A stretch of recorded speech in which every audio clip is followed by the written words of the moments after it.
The public India के दर्शकों का स्वागत है। आज हमारे साथ मौजूद हैं बिहार से जर्नलिस्ट आमिर अब्बास साहब, जो कि एडिटर इन चीफ हैं डेमोक्रेटिक चरखा के। और अभी जो एसआईआर की पूरी प्रक्रिया चल रही है और सुप्रीम कोर्ट में केस जिस तरीके से डेवलपमेंट्स वहां पर हो रहे हैं और वहां पर किस तरीके के सर्वे हो रहे हैं, क्या ग्राउंड रिपोर्ट्स हैं, इन्हीं सब से जुड़ी हुई जो अहम बातें हैं वो आज हम उनके साथ करेंगे। आमिर साहब, बहुत बहुत शुक्रिया हमको वक्त देने के लिए। आमिर साहब, बात ये शुरू करते हैं यहाँ से कि जो अभी लास्ट की जो 2 हियरिंग्स हुई हैं, 2 सुनवाई सुप्रीम कोर्ट में, इसमें योगेंद्र यादव जी पहुँच गए 2 लोगों के साथ जो बिहार से आते हैं, जिनको चुनाव आयोग की वोटर लिस्ट में डेड घोषित कर दिया गया था और वहाँ पर उन्होंने साबित किया कि ये लोग तो ज़िंदा हैं और इस तरह के और भी बहुत से केसेज़ हैं। तो और उसके बाद जो है सुप्रीम कोर्ट की तरफ से सख्ती चुनाव आयोग की तरफ हमको देखने को मिली और चुनाव आयोग थोड़ा बैकफुट पे आ गया और उसने माना। तो चुनाव आयोग को जो अभी ऑर्डर किया है कि सारी जो लिस्ट है 65 लाख लोगों के नाम आपने जो निकाले हैं वो सब कुछ पब्लिक कर दीजिए, और बहुत बड़े लेवल पे वो ऑर्डर है। ग्राउंड पे क्या दिख रहा है? पब्लिक हो रहा है वो चीज जिस तरीके से ऑर्डर किया गया है? डिस्ट्रिक्ट लेवल के इलेक्शन ऑफिसर्स को, बीएलओ के ऑफिसर्स को, सोशल मीडिया, ये जो सारा जो ऑर्डर है। बहुत बहुत शुक्रिया गजफ्फर भाई, सबसे पहले बातचीत करने के लिए। और देखिए, इसमें जो सुप्रीम कोर्ट में अभी बातचीत हुई है, वो जो हियरिंग चल रही है, लगातार 3 दिन हियरिंग चली। और उसके बाद जो सुप्रीम कोर्ट ने ये कहा है, उसको अंतरिम निर्देश जारी किया कि आप 65 लाख लोगों के नाम को पब्लिक कीजिए। उसमें उन्होंने इलेक्शन कमीशन ऑफ इंडिया को समय दिया। अभी वो समय पूरा नहीं हुआ है और इलेक्शन कमीशन ऑफ इंडिया की आदत ये रही है कि कोई भी चीज आखिरी मिनट से पहले वो करते नहीं है, डेडलाइन से पहले। तो अभी किसी भी तरह की कोई भी चीज पब्लिक नहीं की गई है, ना ही उनके सोशल मीडिया पे, ना ही ग्राउंड पर। और जहां तक बात रही जिस तरह से इलेक्शन कमीशन ऑफ इंडिया का रुख रहा है इस पूरे सुनवाई में, अगर आप देखेंगे या इससे पहले भी, जिस दिन एसआईआर की लिस्ट जारी होनी थी, 1 अगस्त को सूची जारी होनी थी एसआईआर की। एसआईआर की सूची एक दिन पहले लीक हो जाती है इलेक्शन कमीशन ऑफ इंडिया की वेबसाइट पर। जब इलेक्शन कमीशन ऑफ इंडिया की वेबसाइट पर ये सूची लीक होती है, उनसे ये सवाल किया जाता है, तो वो पल्ला झाड़ देते हैं। वो कहते हैं कि आपको दिख रहा है तो सही दिख रहा होगा। वो ना हाँ में जवाब देते हैं, ना ना में जवाब देते हैं। इसी तरीके से सूची में जब उनसे हम लोगों ने सर्वे किया, सबसे पहले हम लोगों ने पहला चरण जो सर्वे का किया था, 262 लोगों का हम लोगों ने 2 बस्तियों से सर्वे किया, 3 बस्तियों से सर्वे किया, ईसोपुर, कन्हैया नगर और सबरी नगर। वहां पे हम लोगों को कई लोग ऐसे मिले जिनका एपिक नंबर एग्जिस्ट ही नहीं करता है इलेक्शन कमीशन के डेटाबेस में। उनका एपिक नंबर बता रहा है डज नॉट एग्जिस्ट और not belong to this state. ये बात लेके जब हम लोग इलेक्शन कमीशन के पास गए, तो उस पर भी उन्होंने कोई जवाब नहीं दिया। उन्होंने कोई जानकारी नहीं दी कि ऐसा क्यों हो रहा है। जब हम लोग उनके पास मृतकों के नाम लेके गए कि भाई आपने कहा था कि एसआईआर का ये जो पूरा मसौदा है, उसमें जो लोग मृतक हैं उनके नाम सूची से हटाए जाएंगे, और आपने आंकड़ा भी जारी करके कहा कि हम लोगों ने इतने लाख लोगों का नाम भी हटाया, तब हमारे जी जी। सूची में इतने लोग कैसे आ रहे हैं जो मृतक हैं उनके नाम एसआईआर लिस्ट में है। उसके जी। बाद बीएलओ को उनके घर भेजा गया। बीएलओ सभी मृतकों के घर जाके उसको वेरीफाई कर रहे हैं, और वेरीफाई करने के साथ में काफी ज्यादा, एक तरह से कहा जाए, जो घर वाले हैं जिन्होंने हमसे जानकारी साझा की थी, उनको काफी इस तरह से कि भाई आपने ऐसा क्यों किया, आप चुनाव आयोग के पास आप क्यों गए, आपको नाम कटवाना चाहिए था, जैसे गलती उन्हीं के परिवार वालों की है कि उन्होंने नाम नहीं कटवाया। अगर वो उनको ही नाम कटवाना था तो एसआईआर की जरूरत क्या पड़ी? तो बीएलओ की तरफ से ये कहा जा रहा है कि आपने क्यों नहीं नाम कटवाया। भाई, जब उन्होंने एसआईआर का फॉर्म अपने मृतक परिवारजन का भरा ही नहीं, उनका किसी किसी ने उनके बदले नहीं भरा, तो भाई उनका फॉर्म भराया कैसे? तो इससे ये बात तो साफ होती है कि बीएलओ ने घर घर जाके फॉर्म नहीं दिया, बीएलओ ने घर घर जाके दस्तावेज इकट्ठे नहीं किए। इलेक्शन कमीशन का जो पूरा गाइडलाइन था वो एकदम बीएलओ के प्रति भी अमानवीय था। एक बीएलओ के ऊपर 1300 मतदाता होते हैं ऑन एन एवरेज एक पोलिंग बूथ पे। आप क्या उम्मीद कर सकते हैं कि एक बीएलओ 1300 वोटर्स को जा जा के घर घर उनसे दस्तावेज ले सकते हैं 1 महीने के अंदर। ये मुमकिन ही नहीं है। और ये बात चुनाव आयोग भी जानता है। और ये पूरे तरीके से हड़बड़ी में किया गया। अगर आप दस्तावेज की जो लिस्ट थी, इस आधार कार्ड को जोड़ने से पहले जो 11 सूची थी, आप उसकी सूची देखिए। उसमें क्या है? पासपोर्ट है, उसमें क्या है? आवासीय प्रमाण पत्र है। 1987 से पहले का बैंक खाता या LIC या सरकारी दस्तावेज। बिहार में जो देश की सबसे गरीब राज्यों में से एक है, किनके पास पासपोर्ट होगा? किन बस्ती में रहने वाले लोगों के पास पासपोर्ट होगा? उनके पास आवासीय कहाँ से आएगा? उनके पास कोई रहने का ठिकाना नहीं है। पहले आप कहते हैं कि सारे सारे चीजों को आधार कार्ड से लिंक कीजिए, फिर चुनाव आयोग कहता है कि हम आधार कार्ड नहीं मानेंगे। उसके बाद भी मतलब ये इतने हास्यास्पद बात है कि जिन लोगों ने दस्तावेज जमा भी किया, जैसे मैंने अपना दस्तावेज जमा किया अपने BLO को जाकर, मेरा प्रारूप सूची में नाम है, SIR की सूची में, लेकिन उसमें जब मैं अपने एपिक नंबर से सर्च करता हूँ तो वो कहता है कि आपके दस्तावेज आप BLO को जमा कीजिए। तो कितने बार हम अपने दस्तावेज को जमा करें? एक बार जमा करने के बाद भी। तो ये जो पूरी गाइडलाइन थी, ये जो पूरी प्रक्रिया जो एक्सरसाइज की गई SIR की, वो इलॉजिकल है। ये साफ सरल शब्दों में अगर कहा जाए तो वो इलॉजिकल है।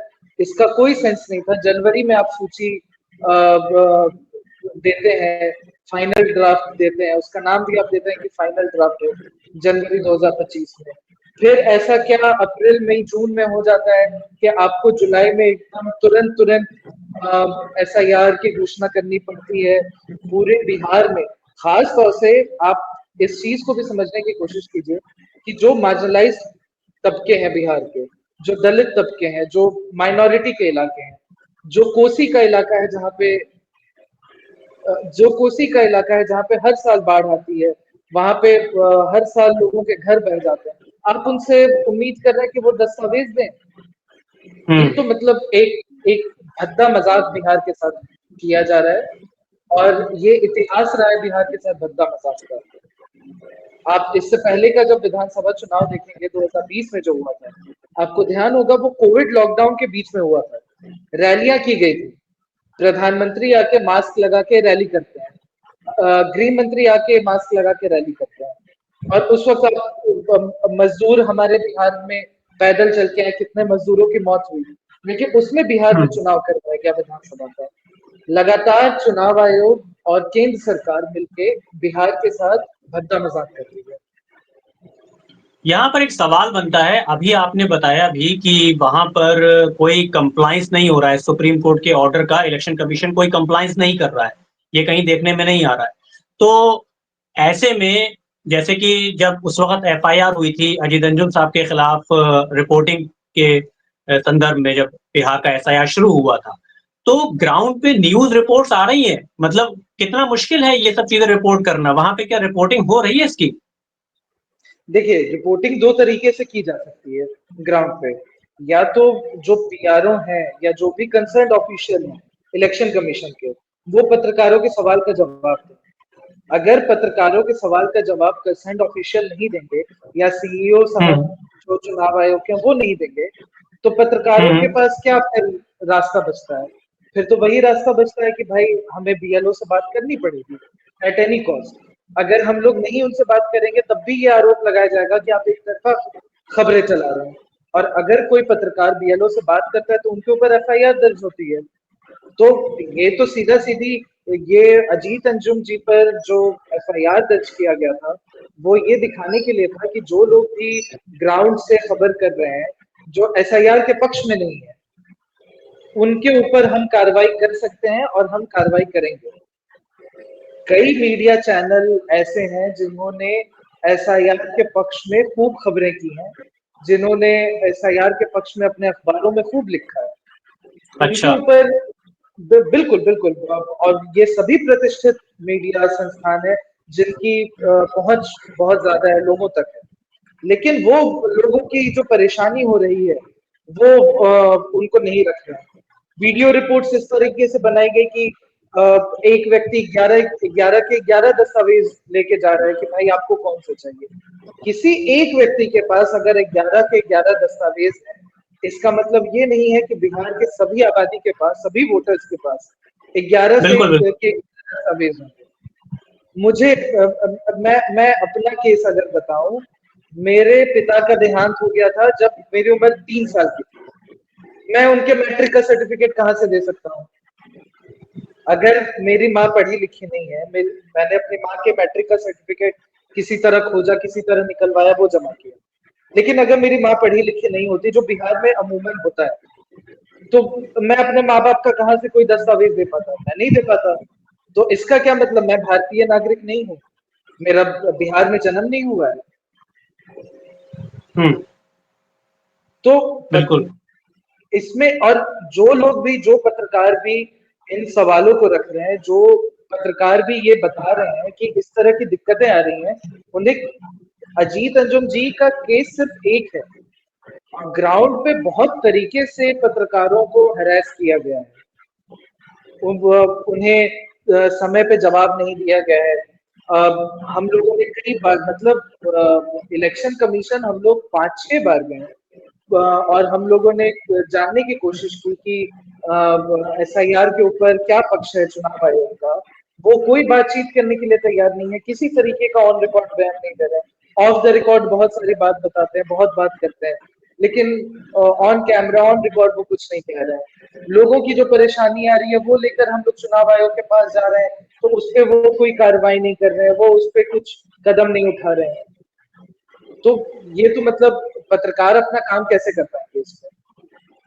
अच्छा, आप ये देखिए, जो पिछली हेयरिंग हुई है जिसमें इलेक्शन कमीशन को साफ तौर पे आदेश दिया, जब सुप्रीम कोर्ट ने ये कहा कि भाई आपके पास तो पूरी लिस्ट होगी 65 लाख लोगों की, सबकी डिटेल्स भी होगी कि किस वजह से आपने हटाया, जो वजह आप बता रहे हैं, जिसमें 22 लाख लोगों को आपने मुर्दा भी घोषित किया हुआ, तो खाली एक प्रिंट आउट निकालना है सब जगह और लगा देना है। क्या इसकी कोई फॉलो अप स्टोरी हुई है, कोई जर्नलिस्ट कर पाया है? हालांकि भले ही 15 अगस्त था, और अभी लेकिन देखा जाए तो 2 दिन सिर्फ बाकी है, 19 तारीख को फिर से हेयरिंग है।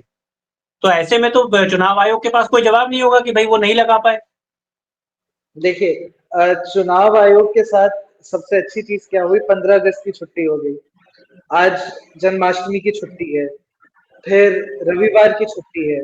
और जैसा मैंने हम्म। पहले ही कहा, चुनाव आयोग कोई भी काम आखिरी मिनट से पहले नहीं करता है। सोमवार शाम हम्म। को किसी भी वक्त 5 बजे, 6 बजे ये सूची अचानक से हम्म। जारी की जाएगी, उनके वेबसाइट पे आनन फानन में डाला जाएगा, और वो सूची हम्म। एकदम गलत नहीं होगी, उसमें नाम गलत होगा, मतलब भतेरे गलतियां होंगी उसमें। और उस सूची को किसी तरीके से हड़बड़ी में हर जगह लगाया जाएगा कि बस हमने हमें जो तय समय सीमा मिली थी, हमने उसमें ये काम कर दिया, ये सिर्फ दिखाने के लिए। और जहां तक बात रही कि चुनाव आयोग को सिर्फ एक प्रिंट आउट लेके लगाना है, ये चीज तो हम्म। पहले से कही जा रही है कि भाई आप अगर किसी हम्म। का नाम काट रहे हैं तो वजह बताइए ना। हम लोगों ने फुलवारी शरीफ के कई बूथों का सर्वे किया। हर बूथ में हम लोगों को एवरेज 200 से 300 लोगों के नाम कटे हुए मिले। उसमें बहुत सारे ऐसे लोग हैं जिनकी उम्र 19 साल है, जिनकी उम्र 21 साल है, 27 साल है, 35 साल है। तो इतनी बड़ी संख्या में बिहार में तो लोगों की मृत्यु हुई नहीं है। हम्म।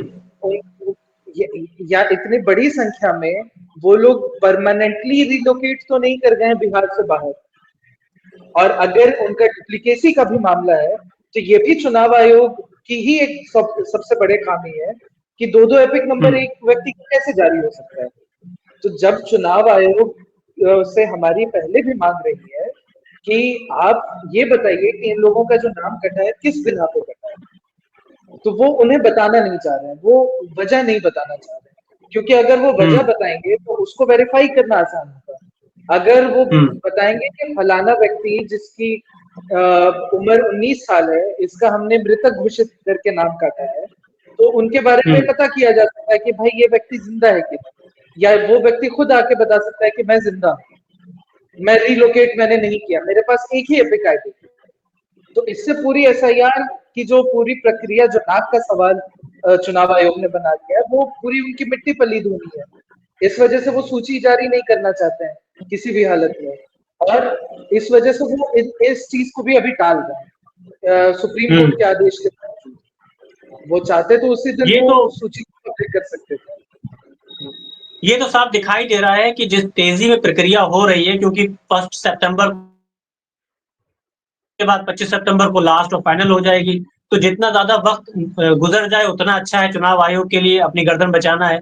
लेकिन ये जो अभी आपने बात की अपने सर्वे में, जिसमें कि साफ तौर पे समझ में आ रहा है कि यूथ जो नौजवान है, जिंदा है, उनको जो है डेड घोषित कर दिया है, एक बात।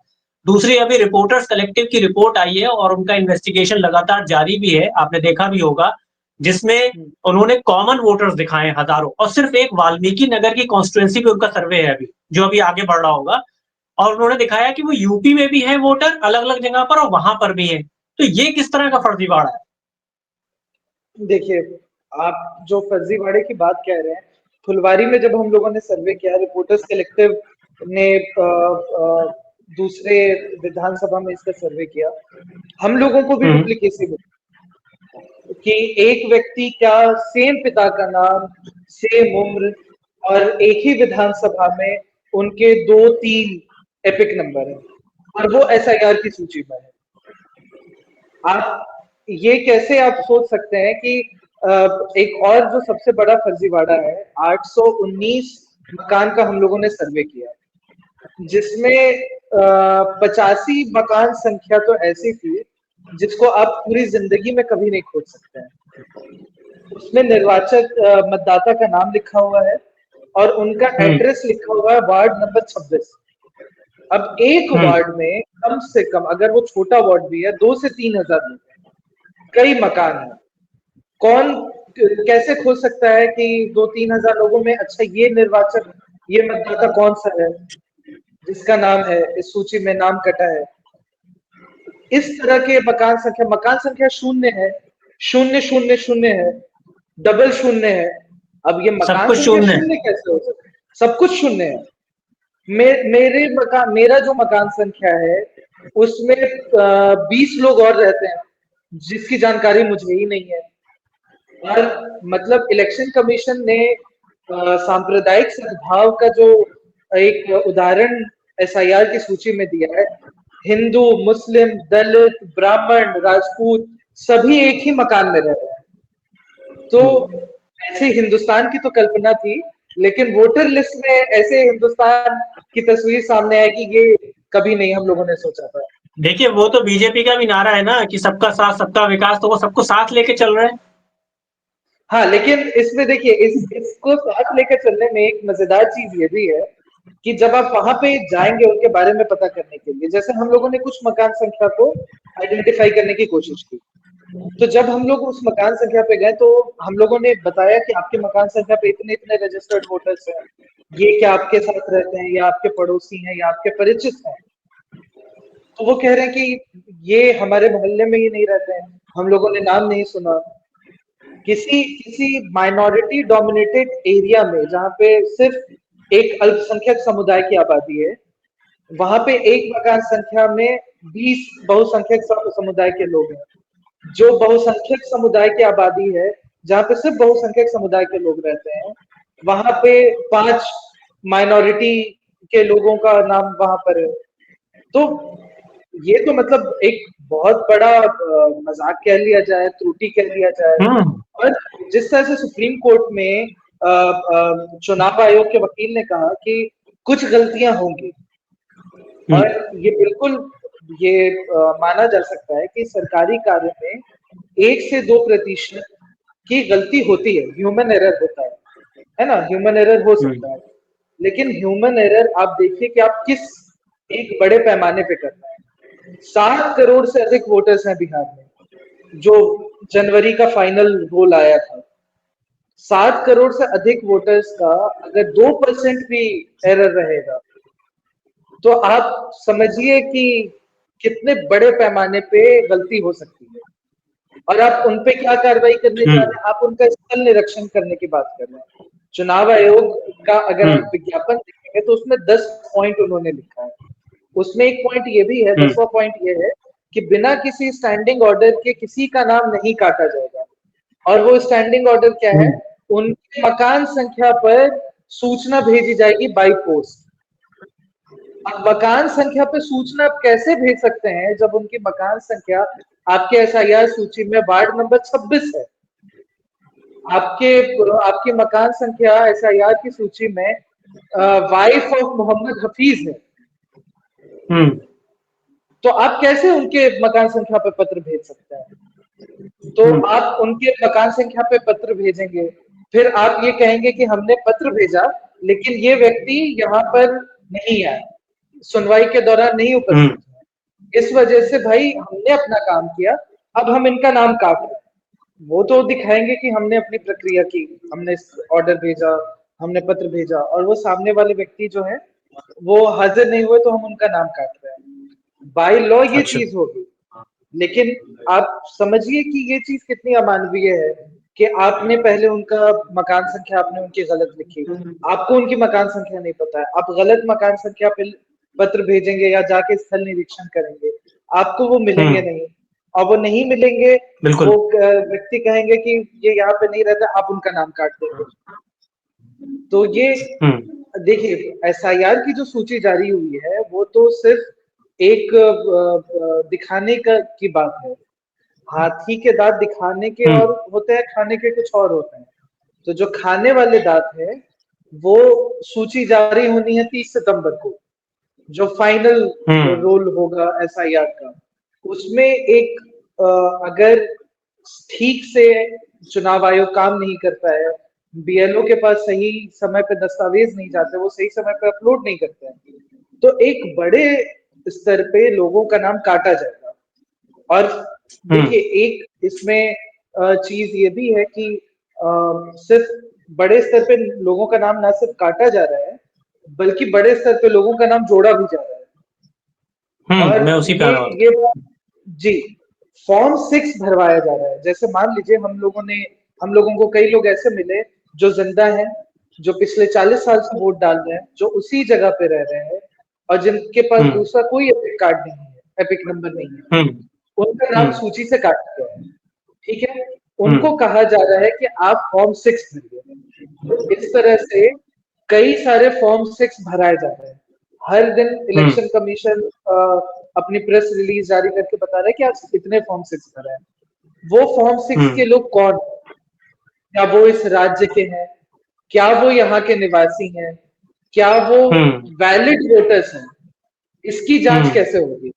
इसकी ट्रैकिंग का क्या कोई मैकेनिज्म है उनके पास? ये कैसे जान सकते हैं?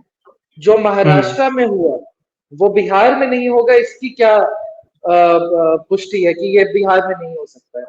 और बिल्कुल एफआईआर का असली मकसद, मेरी ये व्यक्तिगत समझ जहां तक है, ये है ही नहीं कि हमें वोटर्स कम करने हैं। उनका है कि हमें कुछ वोटर्स कम करने हैं, लेकिन हमें ज्यादा वोटर्स ऐड करने हैं। जी।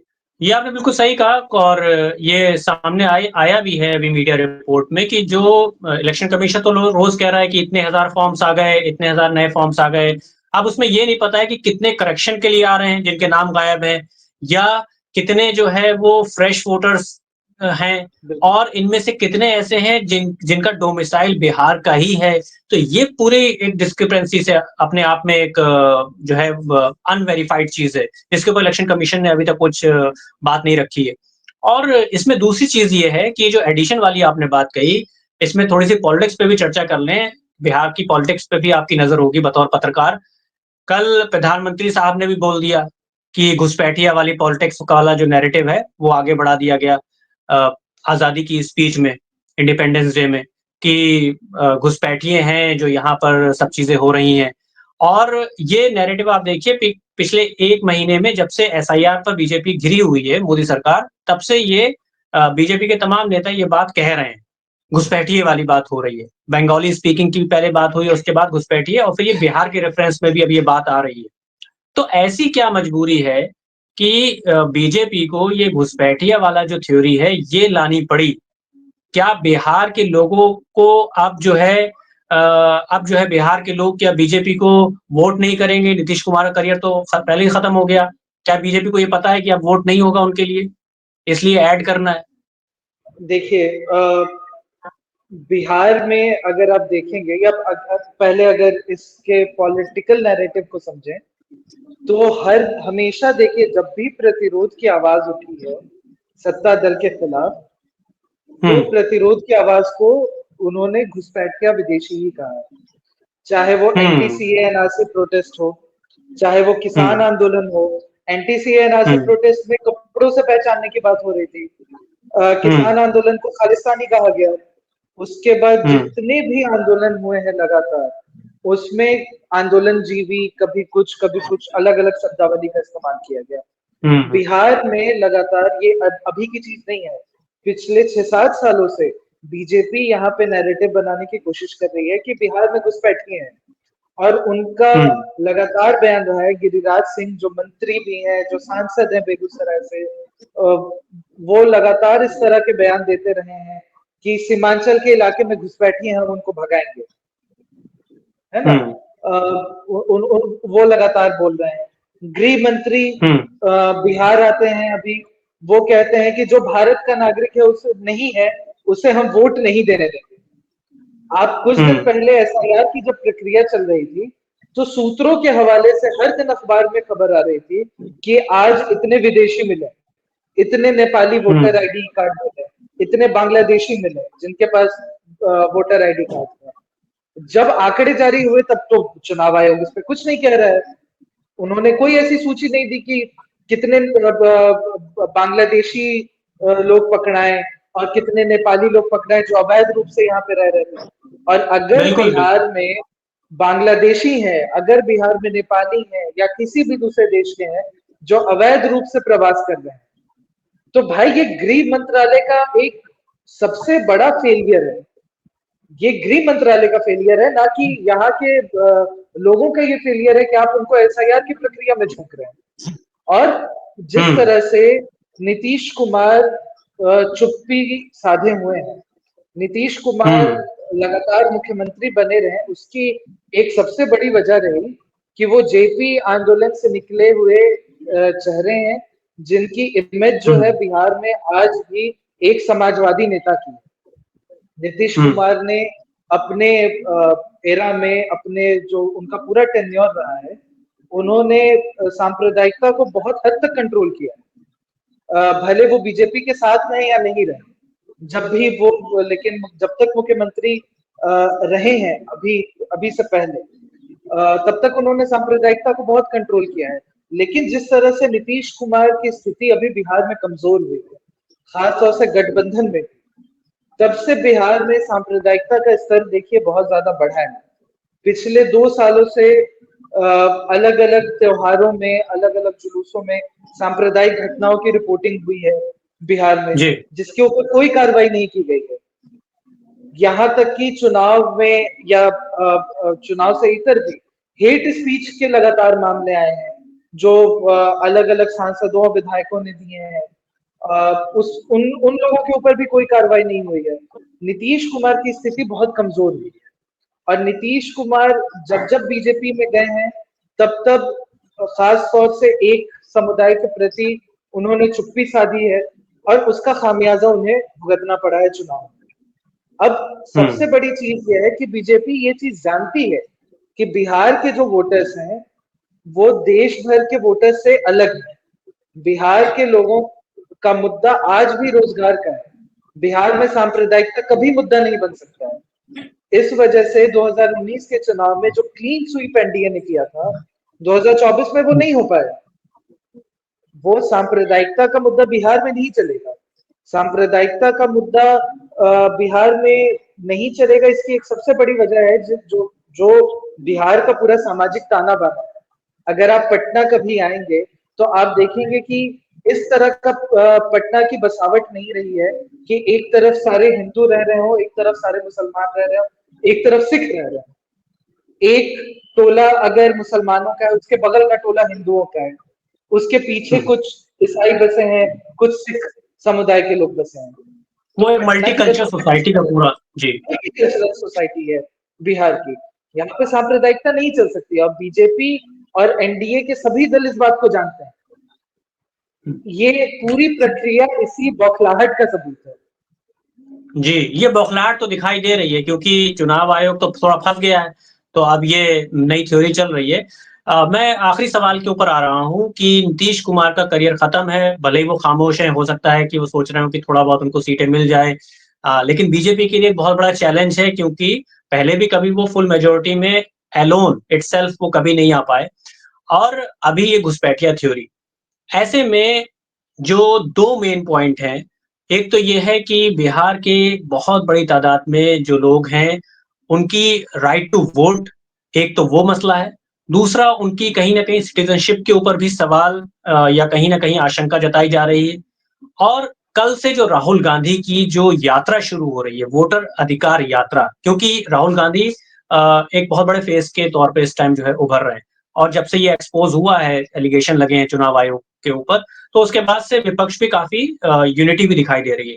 तो वोटर अधिकार यात्रा के मद्देनज़र जो ये 2 थ्रेट्स हैं बिहार के लोगों के ऊपर, उनके सिटीज़नशिप के साथ-साथ उनका राइट टू वोट, आगे आपको क्या लगता है भले ही चुनाव आयोग के ऊपर कितनी सुप्रीम कोर्ट सख्ती दिखाए, लेकिन सुप्रीम कोर्ट या जुडिशरी की भी एक हद है, ठीक है? तो क्या डेवलपमेंट, क्या पॉसिबिलिटी आपको लग रही है? क्योंकि वक़्त बहुत कम है, आखिरी सितंबर में जब आ जाएगी, तो उसके बाद कोई ऑप्शन नहीं होगा। देखिए 30 सितंबर को एसआईआर की सूची आएगी। अक्टूबर 2 को दुर्गा पूजा है, तो या तो दुर्गा पूजा के तुरंत बाद चुनाव की घोषणा कर दी जाएगी। उसके हुँ, बाद सभी राजनीतिक दलों की जो प्राथमिकता होगी वो होगी कि भाई आप ज्यादा से ज्यादा रैलियां करें, आप वोटर्स को मोबिलाइज करें। उनकी प्राथमिकता ये नहीं रहेगी कि वो वोटर्स वेरीफाई करें, वो कर भी नहीं हुँ, पाएंगे क्योंकि प्राथमिकता बदलेगी उस वक्त।